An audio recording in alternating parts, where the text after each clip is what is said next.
kurekruti vijana 400 wapelekwe Dubai. Sio kama mnanielewa vizuri.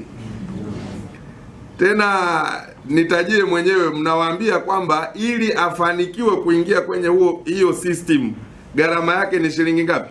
Zaidi ya $100,000. Ni zaidi ya $100,000. Wanafanya mikutano na bodaboda, wanaambiwa wataenda Dubai vijana 400. Umeripoti kwenye serikali hapa Mwanza, katika wilaya yoyote, ofisi ya mkuu wa wilaya ambayo ndio mwenyekiti wa kamati ya usalama ya wilaya? Ukweli ni kwamba hawajui, si ndio? Kampuni yako nimeifanyia utafiti, hata leseni yenu ime-expire. Uongo kweli? Imekufa tarehe 13 mwezi wa 10 mwaka huu. Aha, sasa kwa nini usihuishe leseni ili ufanye kazi kihalali? Unaanza kutengeneza mazingira ya kurekruti vijana wa Mwanza wakati unajua leseni